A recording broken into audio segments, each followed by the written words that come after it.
this meeting to order of the October Stratford Inland Wetlands Commission. First order of business, approval of the minutes from the September 18th meeting. Motion by Mr. Karipsky. Second. Second by Angela. All in favor? Aye. Approved. Okay, on to old business. 2024-17, construction of single-family dwelling, 335 James Farms Road. Good evening, ladies, gentlemen, Eddie. My name is Barry Knott. I'm a lawyer with the firm of Knott, & Dunn with offices at 1656 Main Street, Stratford. I'm here this evening on behalf of Calcar LLC, the managing member of whom is Gary Tank, who sits in the second row. He lives on Bridgeview Place in Stratford. I want to make reference to a folder of 3 exhibits that I've just handed to each of you, to which I'll be making reference during the course of my presentation. This is an application to construct a single-family house on 0.86 acres of land at 335 James Farm Road, which previously had contained a tear-down single-family house. That house had been constructed in 1892. It has since been razed. It's no longer there. Now, Exhibit 1 is a subdivision plan for an 8-lot subdivision, which we had come in for in 2022. I was before this commission in 2022, getting approval for this 8-lot subdivision, which is reflected in Exhibit 1. And the reason why we were here at that time, we needed wetland approval for the infrastructure, for the sewers, for the water, for the sidewalk. We didn't have the location of any houses yet at that time because we didn't know where the houses were going to go. So we didn't come in showing houses. And this commission approved that application at that time, and Exhibit 2 is a copy of the approval letter from this commission from 2022. Now, when we got the approval in 2022 for the infrastructure, it was with the understanding that we would come back when we had plans established for the location of the individual houses. And that's why I'm here tonight. And I'm here only as to Lot 8. Which is the farthest to the right on the maps. And Exhibit 3 is a copy of the current map, which shows Lot 8 only. And it's got details regarding the location of the wetlands and distances and all that stuff. The reason I'm giving you 2 exhibits that show a site plan is to point out the difference between the 2. Exhibit 1 is the subdivision proposal before we knocked down the old house. So you can see I outlined in red the old house, and I filled in red a shed that would sit rear of the property. Now the shed was abutting the wetland, as you can see. The blue is the wetland. And the old house was about 35 feet from the wetlands. Now look at Exhibit 3, and you will see that the old house is gone, the shed's gone, and we're proposing to put the house way up towards the street, as far away from the wetlands as we can conceivably get this house on this lot. We're now about 55, 60 feet away from the inland wetlands. We're slightly outside the 50-foot setback, so I'm going to say we're 55 feet from the wetlands. And that's the proposal for tonight. I wanted to show you these 2 maps so that I could explain to you visually that as a result of this development, a substantially dilapidated old house that was built in 1892 and was immediately adjacent to the wetlands isn't going to be there anymore. We're going to build a new house, new neighborhoods, a new neighborhood, and we're eliminating a problem. Now, at this time, I want to introduce Manny Silva, an engineer from Rose Tizo, and he's going to explain the hydrology and wetland mitigation issues that relate to this particular property. Manny? Good evening, Manny Silva from Rose Tizo and Company, 35 Brentwood Avenue, Fairfield, Connecticut, representing the applicant, licensed engineer in the state of Connecticut. So the project, as Barry had explained, had an existing 1.5-story residence here, right adjacent to the wetland area here in the back. So what our proposal is to move the building as far forward away from the wetlands as possible, right on the front and side setback area here. And then you'll have the utilities coming off of the road here. One of the things that we're doing to kind of mitigate where the building is going to be removed is we're going to plant a pin oak here, and then we'll have some plantings, and I'll show you that going forward on the next page here.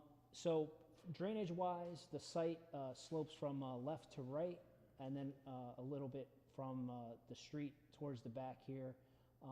What we'll have is to control the stormwater quality, which is required by the DEP and the town.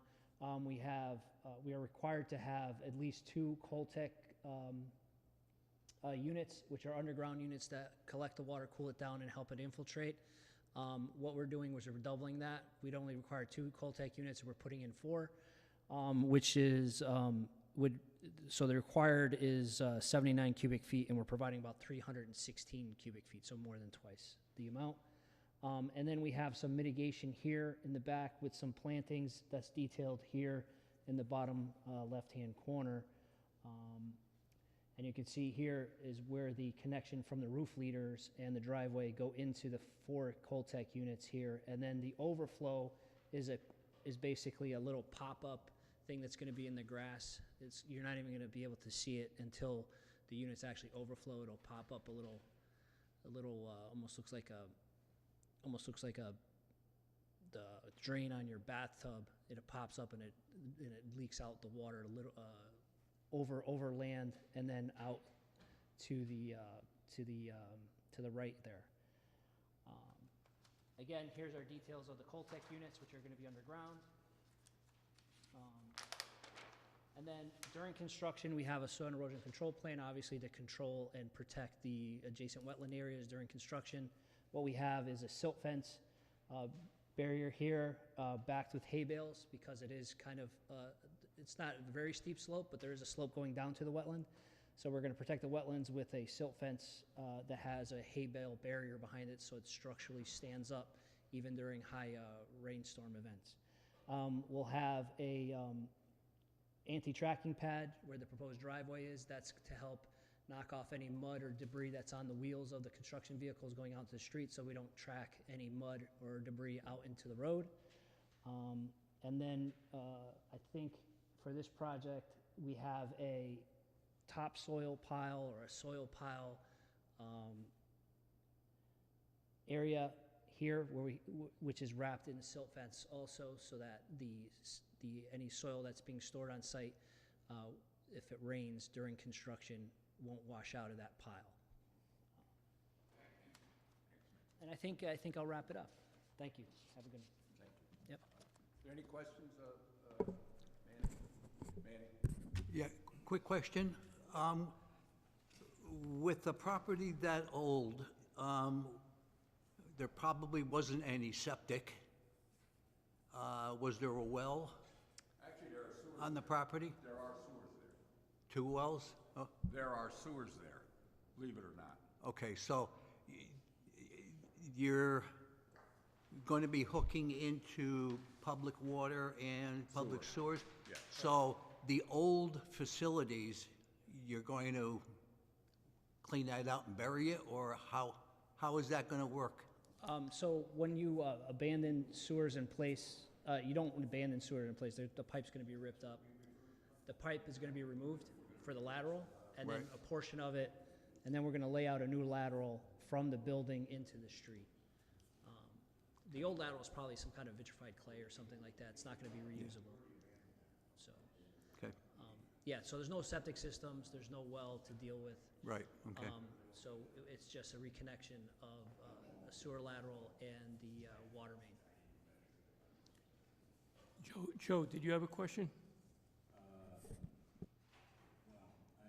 I have a comment, and I feel that it would be appropriate for the approval of this project to be contingent upon two conditions. One would be that there be a contract in perpetuity for the maintenance of the Caltech units. And number two, I feel it would be also appropriate that there be a contractual agreement on the owner of 335 James Farm Road to refrain from the use of pesticides, herbicides, or fertilizers, because it states here that the back half of that lot drains to the southwest toward the wetlands. And I feel that, chemicals could have an adverse effect on the wetlands.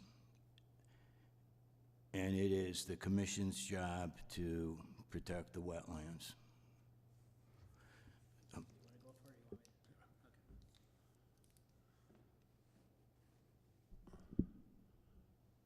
So you're talking about a land use restriction that would require the owner of the property to maintain the Caltech units? Is that what you're talking about? Number one, that's the first. I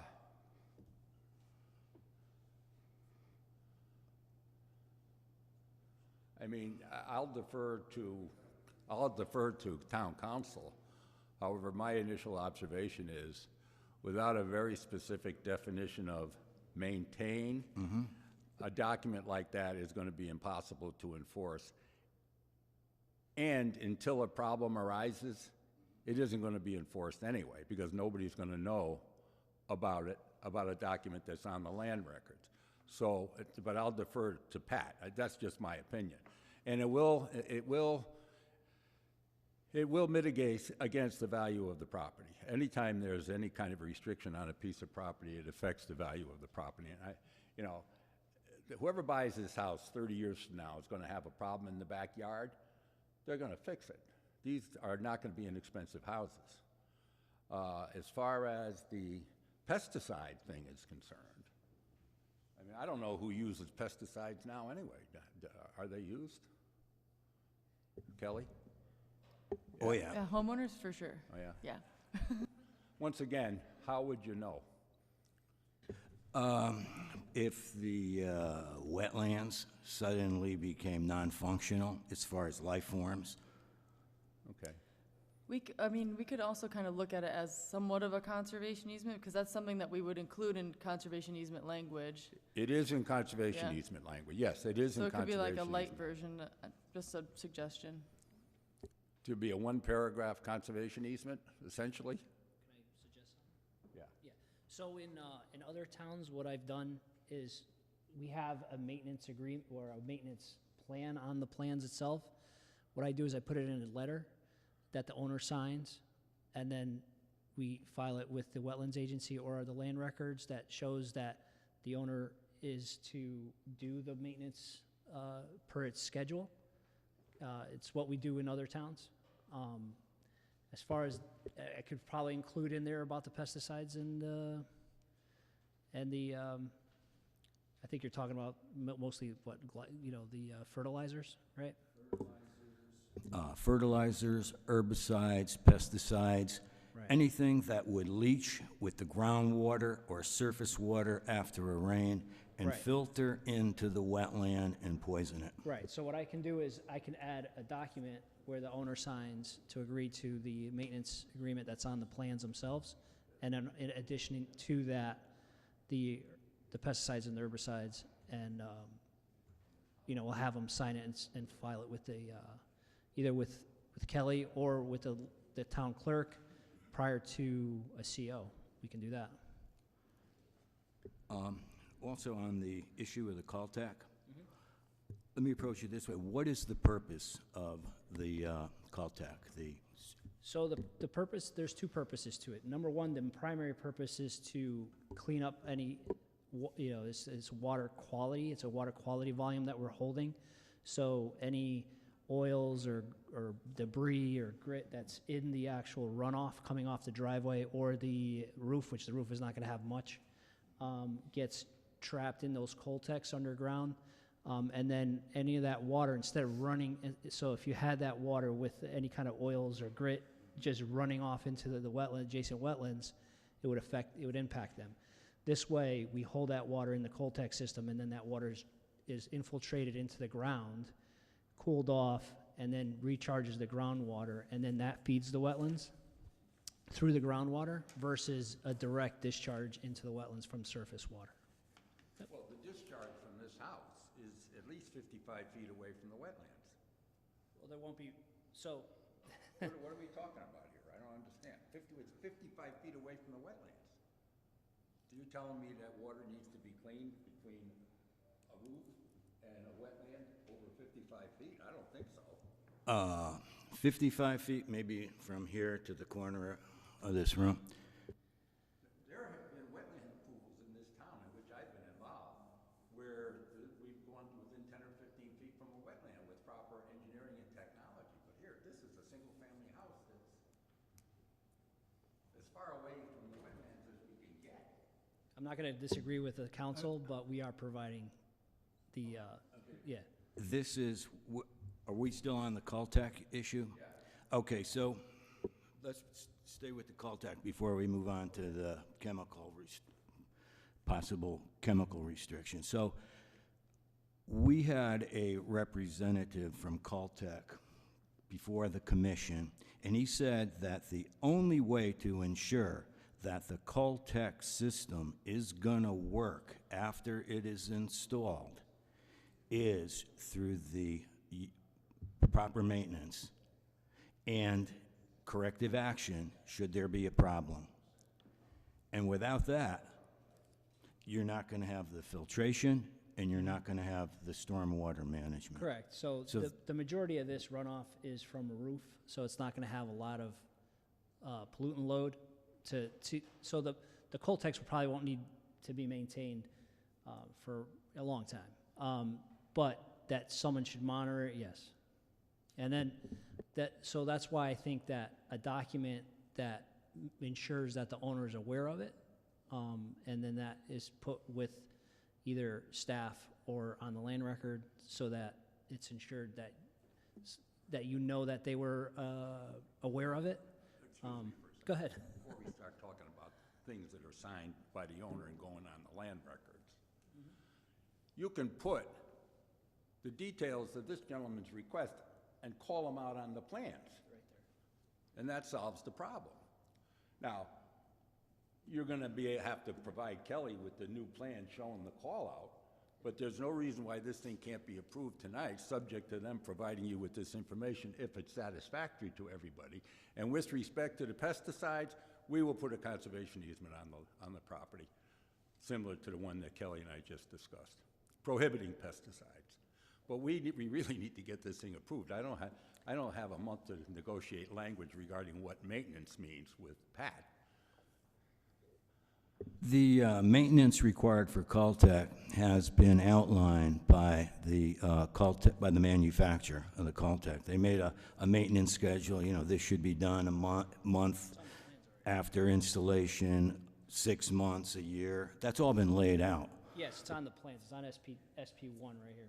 Yeah, and I believe there is a service provider approved by Caltech to inspect and maintain the system if necessary. I believe their name is Stormwater Authority, Connecticut Stormwater Authority was the name of the representative. So if those guidelines were followed, then that would solve the Caltech problem. And if there was a restriction on the use of pesticides that drain into the wetland, then Okay, that's good. that's good. So I think everybody's in agreement. We're gonna have the conservation easement. The language is in the plans to maintain these structures. Yes, they are. Which is an actionable thing if there's a problem. From an enforcement perspective, it would be. Right, absolutely. Go ahead, Kel. I just wanted to add one more possible condition. We see this a lot where we're approving, or this commission is approving single-family residences like this, and the first owner, the second owner are respectful of the wetland boundary, and then as time goes on, there's a creep that goes on. We have placards to delineate that wetland boundary, and I would just request that be a condition of approval, either they're on 4x4 posts, boulders, whatever design you want to do. You provide the placards, we'll provide the poles. Okay, great. So at this time, I'd like to ask for a motion to approve. Well, one second, sorry. Kelly, you had another comment about the vegetative. Were you concerned about that, or? Yes, sorry, I missed that. Okay. I also was hoping we could get, it is a standard condition to do 1 year of vegetation monitoring, especially within that wetland mitigation area where the shed's coming out, and then replace as necessary. No problem. Okay. Yeah, I'm familiar with that condition. Okay, so we do, Sorry, just one quick question. How much foliage, as far as trees, are you gonna be removing on the property before you actually start? Or are you gonna keep what's there? Just around the footprint. Just around the footprint. Okay. Remember, there was a footprint on a house in the back. Right. Just around the new footprint. okay, I'm going to ask for a motion to approve. I make a motion to approve the I'll application. second. Second, all in favor? Aye. Okay, all set. Yeah, he'll bring them later. Next order of business, 2024-18 Bruce's Brook drainage improvements.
My name is Raju Wasam Seti. I'm a licensed professional engineer, state of Connecticut.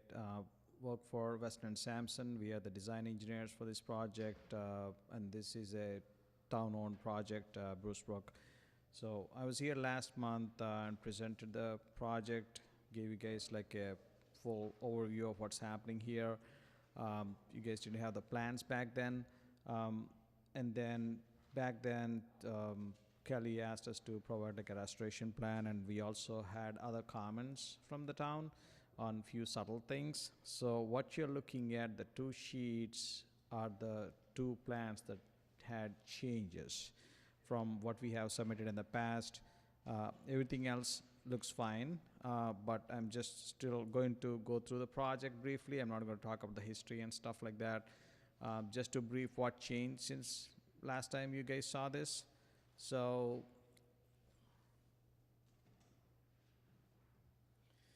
the first plan here, it just shows the overall layout of the project. Existing Bruce Brook, which is shown in blue, that's what it's channelized. It's a brook. We're calling these two phases, phase 1 and phase 2, which is phase 1 is the northern side of the project, northeast to the right here. And then the phase 2 is the bottom part of the channel. It's all within channel, walls, backyards, that sort of stuff. And we did some hydraulic study analysis to make it more, flood resistant kind of a thing, better flow, more capacity kind of a thing. So on the phase 1 part, we are opening up the whole channel into a big open bowl so that the water detains longer. And then on the bottom part of phase 2, we are widening the channels significantly. You can see the green versus the blue portions of this. And the process for phase 1, we are like rerouting the main channel. Instead of going over to the wall, just put it in the center. So I'm going to show you more details and plans on this thing. So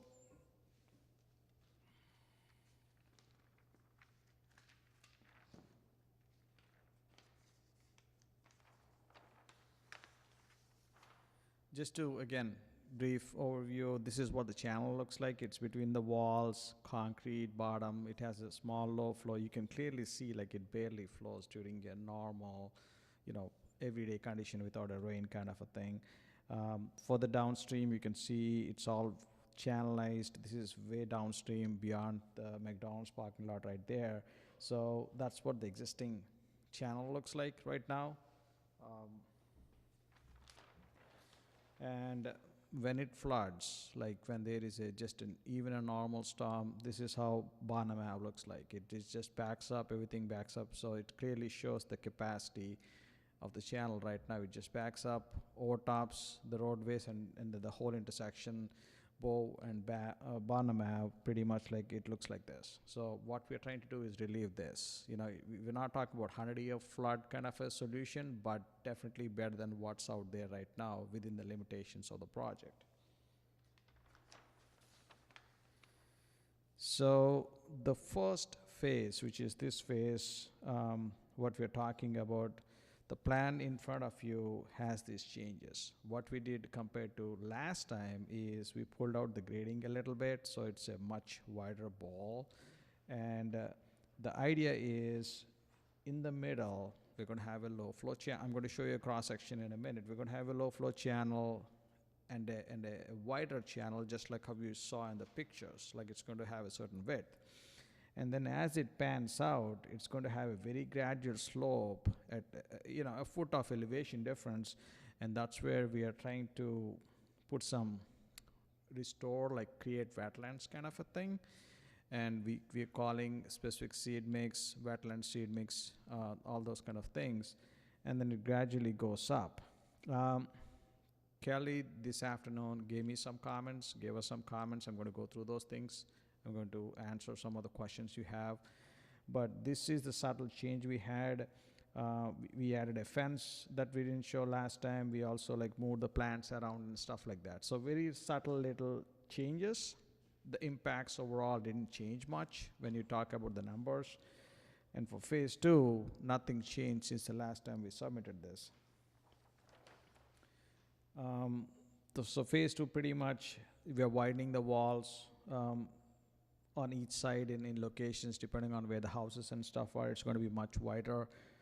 And the impacts are very similar to what it is right now. The line you see zigzag, that's the town boundary. And parts of the project is in Bridgeport, and we're going to go to Bridgeport as well for the wetlands on their side of things. But right now, this part on the top here on the map, it's all within the town of Stratford.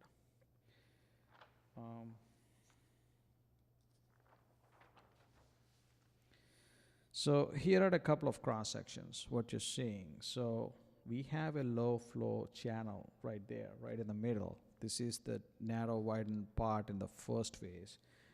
And the channel goes up because once there is even for a spring flow, you'll see the water will be flowing within this whole footprint. The bottom, it's riprap because there's velocities and stuff like that. There's going to be some intermediate riprap.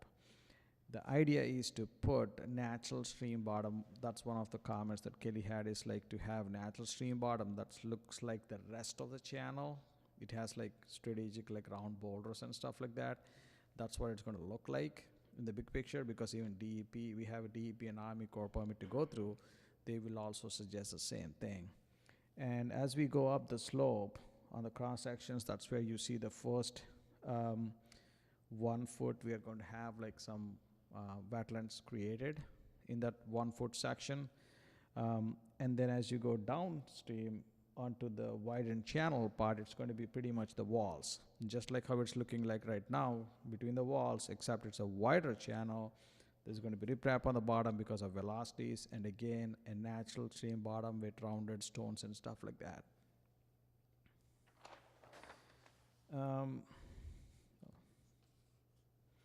Yeah, these were the older plans from last time I showed. So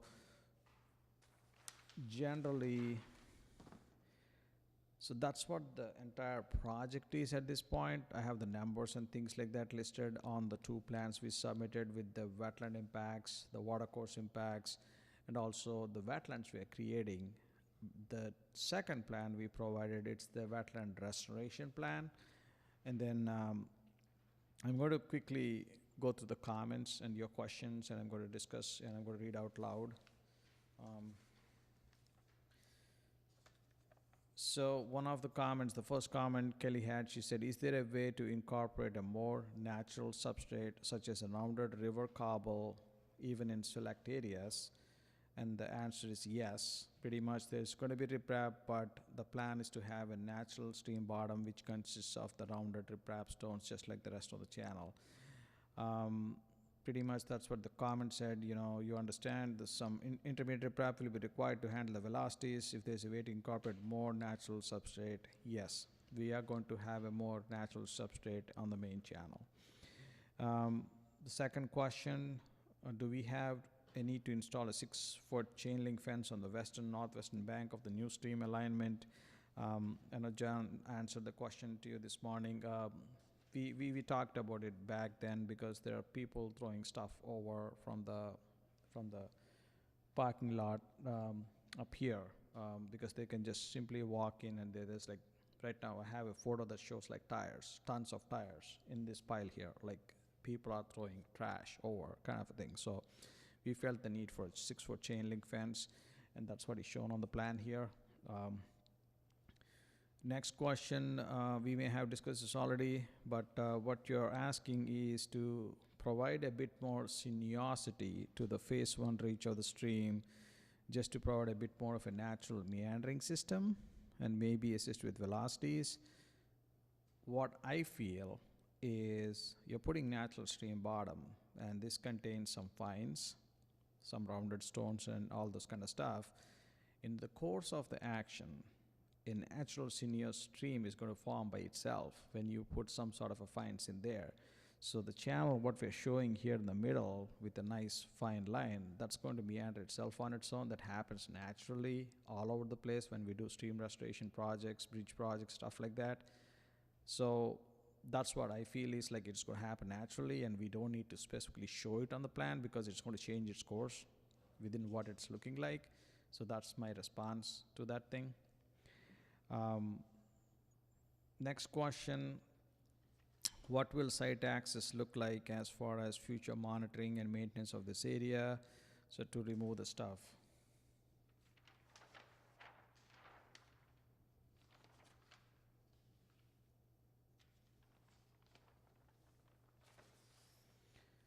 So the site access is going to happen from this location. If you see the grading right here, it is very intentional. The way we are tying up into the wall is for like a truck to go down this slope. So the town wanted some sort of an access to get down. Right now, there is no means to get there, access, you know, with some sort of vehicle and stuff like that. So naturally, we are creating this kind of a grading in a way that, like, you know, a truck can go down and just go down and maintain these things, you know, remove invasives or like remove any debris, that sort of a stuff, tree branches, anything like that. So this intentionally, during construction as well as afterwards in the long term, that's where the access is going to happen. So that's the answer to the question. Next question is, please include the list of proposed species, quantities, anticipated sizes. The replanting plan appears to be sparse. Is there a reason we aren't planting in low-lying wetland areas, wetland seed mix, that sort of stuff? The plan I gave is a first cut of what we think should be like a wetland restoration plan. I'm more like, based on what you guys want exactly, like, you know, if you want to specifically mark it up, you know, that would be, because you see the native plants, native scenarios here, like what's going to grow. You've been to the site, we all been to the site, right, Kelly? So I'm more like, if you really mark up the plan and say like, okay, I want to see this, this, this, and this kind of a thing, we can clearly expand the plan. Right now, we didn't really show the number of specific plants. We showed a matrix of what can go in there. You know, the two areas, wetland seed mix, one, the low-lying area, and on the top, it's all going to be natural grass growth, you know, natural turf establishment kind of a thing. If we can, and then we threw some plants and, you know, trees and stuff like that in there.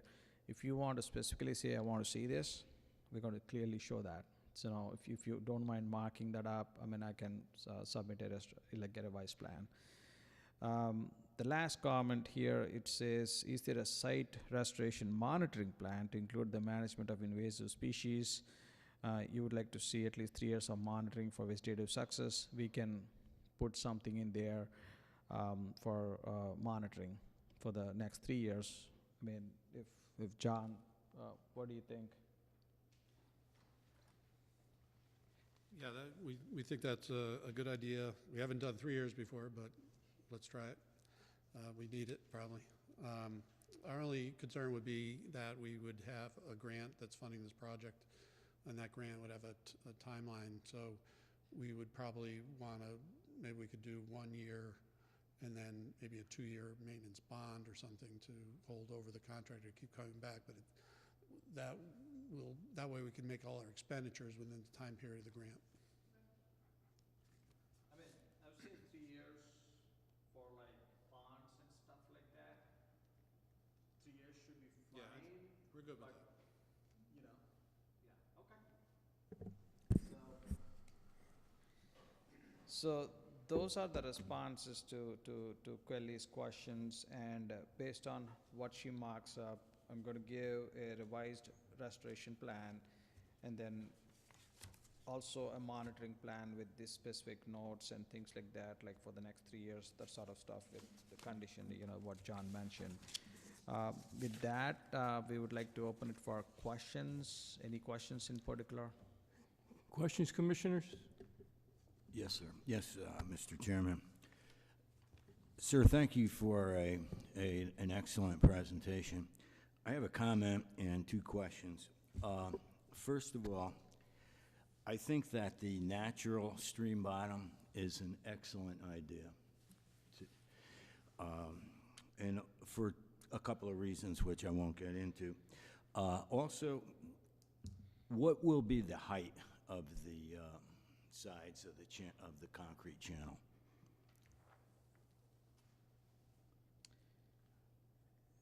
I don't have, when you're talking about within the walls? Yes. Okay, okay. Yeah.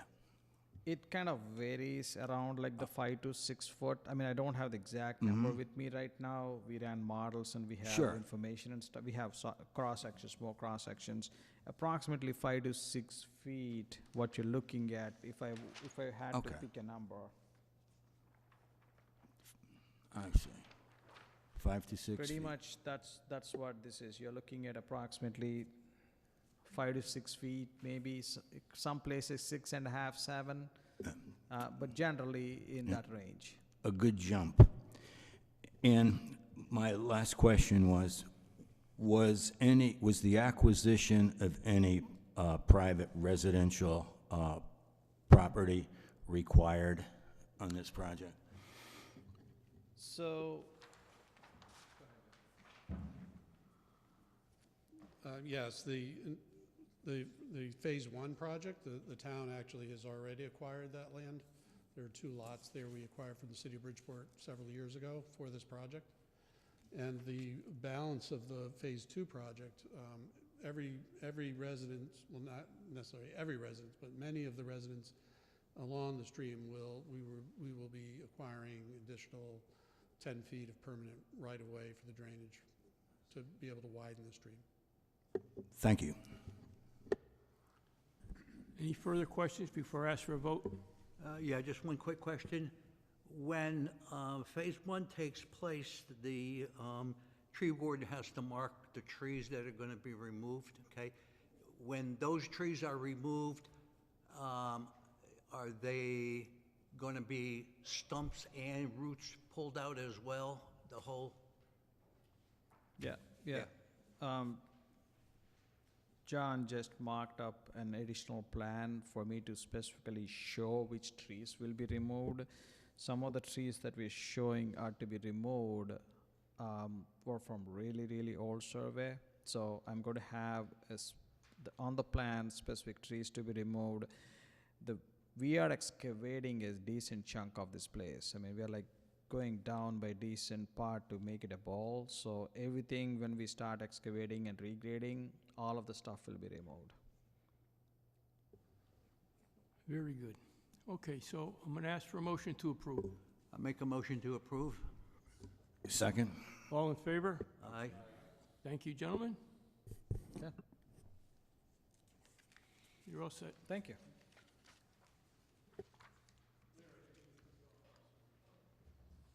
No, I could just ask it as a question almost off the record. Kelly's comments about the trees, that they could be subject to public hearing, would that be separate from our, okay. Yeah, that's under the tree warden state statute, so it would be a public hearing, yep.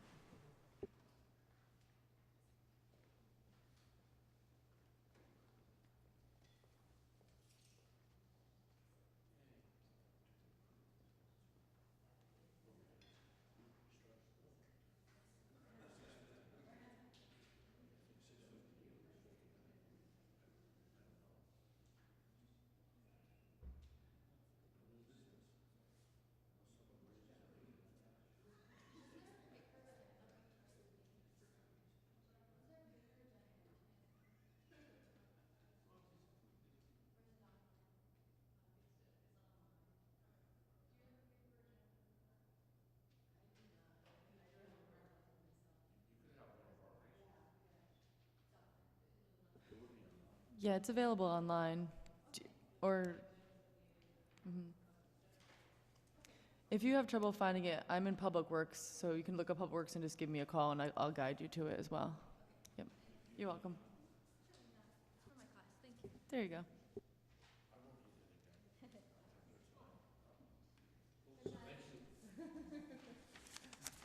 Okay, let's move on. Staff report. Well, there's no new business, I'm sorry, Yes, no new business. I'll hop right into my administrative permits. Just 2 were issued since the last we met. 2024-19A, tree removals and landscaping at 3300 Huntington Road. And 2024-20A, a deck construction at 420 Old Spring Road. Thank you. Pat, at this time, would you like to speak to some of these lawsuits? Maybe we get an idea of what's going on. So we have 3 lawsuits pending. The first one is the Mountain Development, which is the Hawley Lane property. That one, we filed the record last week, and the plaintiff's brief, so the applicant's brief is due middle of November, and then we'll have to the middle of December to reply. So that one is on its way. There's also what's called Red Buff Rita, which is really the 170 Oronoque Bluebird Prestige, the change, the amendment to the regulations, the request by Attorney Bellis to amend the regulations. That we just were in court last Thursday. Judge Radcliffe entered orders. The record is due middle of November. There's also an appearance in that case by the DEP. So normally they step out of these cases. They just consider them kind of local issues. But I think because this is an amendment to the regulations, they have filed an appearance and stayed in the case. So the record is due middle of November. Then the applicant's brief, so that would be Attorney Bellis's brief, mid-December, and then we'll be into January for our brief on that.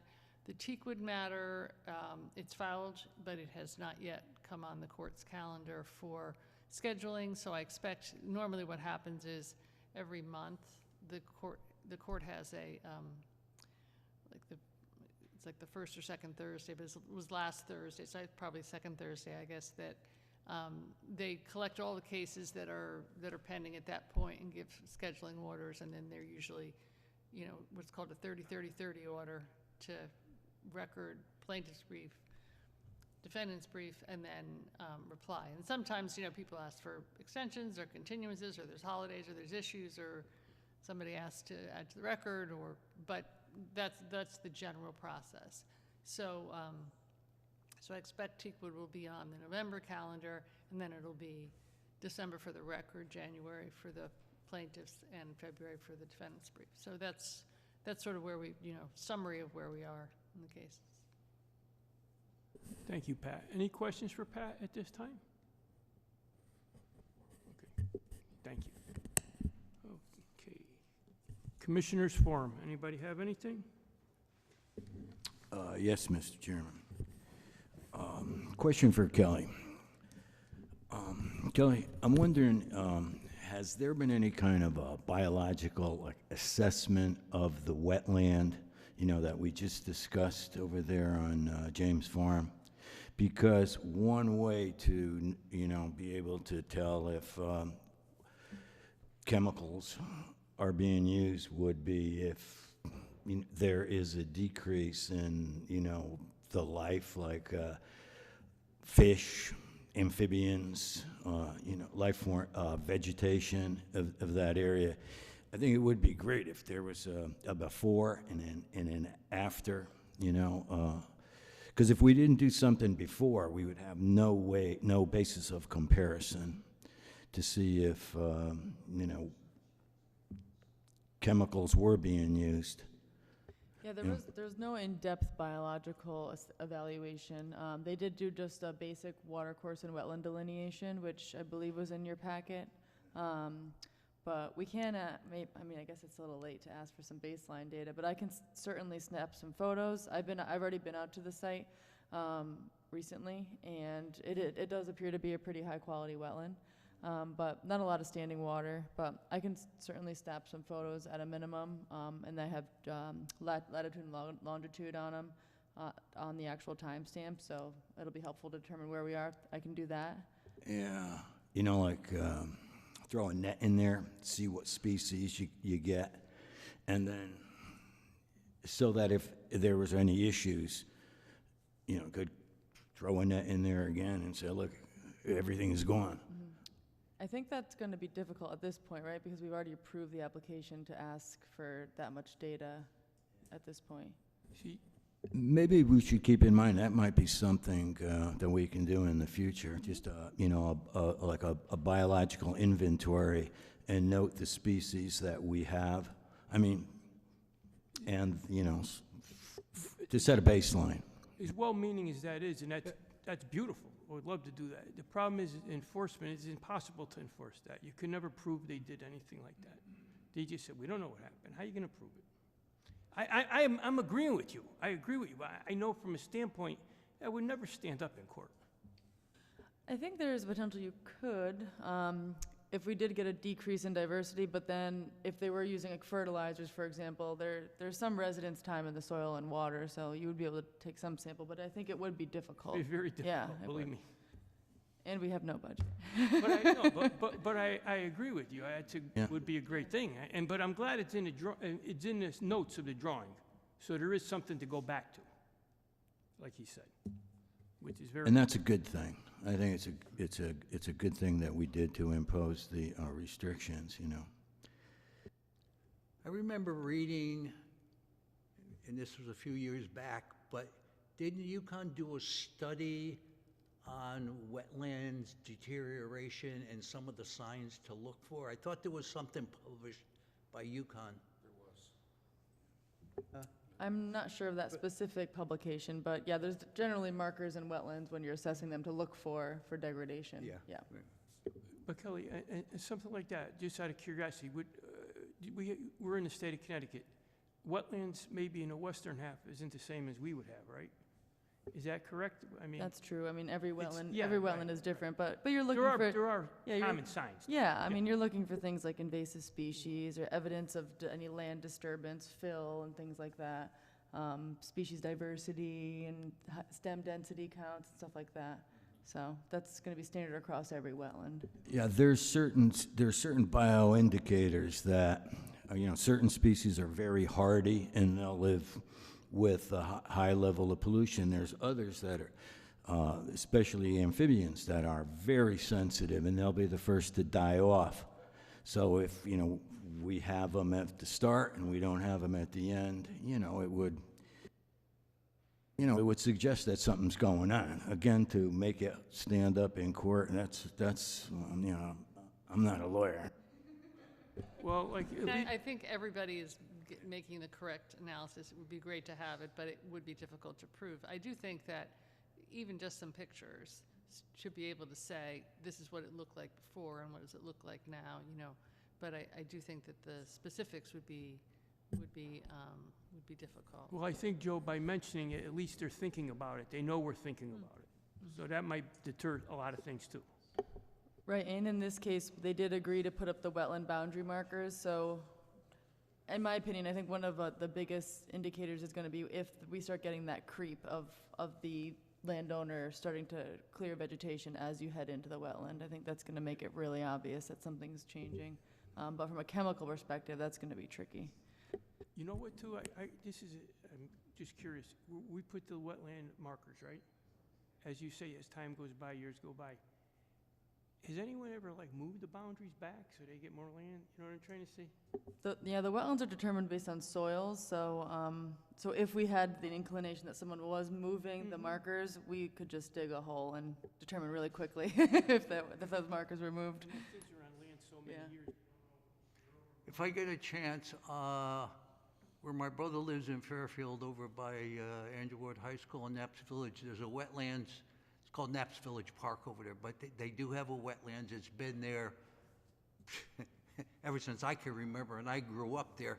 But that, to me, I know that's a classic deterioration of a wetlands. The trees and the root system can't even support itself anymore. They're just toppling over like matchsticks.